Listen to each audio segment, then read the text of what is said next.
জামাই বলে আমরা নাকি কোনো কাজ করি না। আমার ফার্নিচারগুলো আজকে আপা সরাইতেছে অনেক কষ্ট করে, কারণ পিছনে অনেকগুলা ময়লা হয়ে গেছে। এক সপ্তাহ পর পর এগুলো টানতে তো অনেক কষ্ট হয়ে যায়। হ্যালো এভরিওয়ান, আসসালামু আলাইকুম। আপনারা কেমন আছেন? আশা করি আল্লাহ পাকের রহমতে ভালো আছেন। আমিও আপনাদের দোয়ায় অনেক ভালো আছি। আপা আর একটু এদিকে করে টানি দাও। আপা কি করছে আজকে টেনশন করে দুইটা দুই রকমের জুতা পরে চলে আসছে, বুঝতে পারছেন? এই আপাকে নিয়ে আমি কি করব, আমি কিছুই বুঝতে পারতেছি না। আমি একটু অসুস্থ। হে আমার টেনশনে দুইটা দুই রকমের জুতা পরে আসে, এটা কি হয় বলেন তো আপনারা? আবার কুসুমগুলো সরাই এরা একটু জাগতে হবে তো। আসলে কভারগুলো অনেক ময়লা হয়ে গেছে, আমার ফ্যানেও অনেক ময়লা হয়েছে। জানি না এক সপ্তাহ পর পর পরিষ্কার করি, তাও এত শীতকাল তো অনেক ধুলা বালি ঢুকে। একটু কষ্ট করো না বোন।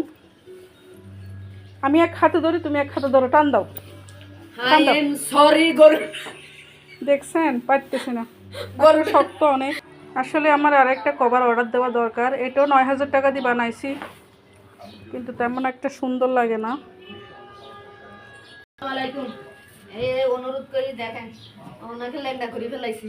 কাঠের মধ্যে অনেক ময়লা জমে গেছে, দেখছো আপা? একটু ঝাড়া দিতে হবে।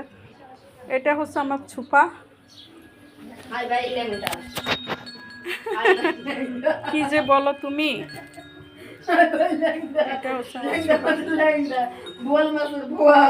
কভার দিয়ে রাখলে আসলে দেখা যায় না, কভার ছাড়াই অনেক সুন্দর লাগে। কিন্তু কভার তো দিতে হয়, যে হারে ধুলাবালি ঢুকে, কভার না দিয়ে কোনো উপায় নাই। কুসুমগুলো সরাই ফেলাও, বালিশ গদিগুলো সরাই ফেলাও আপা।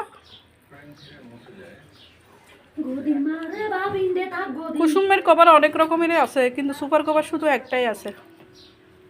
ভাই আসসালামু আলাইকুম, দরুন মেলামারি দিছি ভাই। সালামটা দাও, কিছু বললে বলো। আসসালামু আলাইকুম ভাই, আপনারা ভালো আছেন? ভাই আলহামদুলিল্লাহ ভালো আছি, আপনাকে দোয়া। এই দেখেন আমাকে গরু টানতে বাইরে দিয়েছে ভাই, দেখেন আমি গরু টানি বসা বসা। তো এই হচ্ছে আমার ঘর গোছানো। আজকে একটু ঘর গোছানো নিয়ে ব্যস্ত হয়ে গেলাম। সব কিছু মুছবো, সব কিছু তো অনেক ধুলাবালি হয়ে গেছে। তো সব সময় আমার জামাই বলবে আমি নাকি ময়লা পরিষ্কার করি না। আসলে সব সময় চেষ্টা করি, এক সপ্তাহ পর পরেই তো আমরা চেষ্টা করি না, এক সপ্তাহ পরেই তো আমরা গোছানো। এক সপ্তাহ পরেই পরিষ্কার করি ভাই। তো সবাইকে অসংখ্য ধন্যবাদ। আমার ঘর গোছানো কেমন লাগছে, আমি আপনাদের সাথে আমার ঘর গোছানি হতে ধরে রান্নাবান্না সব কিছু এভরিথিং সব নিয়ে আপনাদের সামনে হাজির হই। তো দোয়া করবেন আমার জন্য। সবাইকে ধন্যবাদ। আসসালামু আলাইকুম।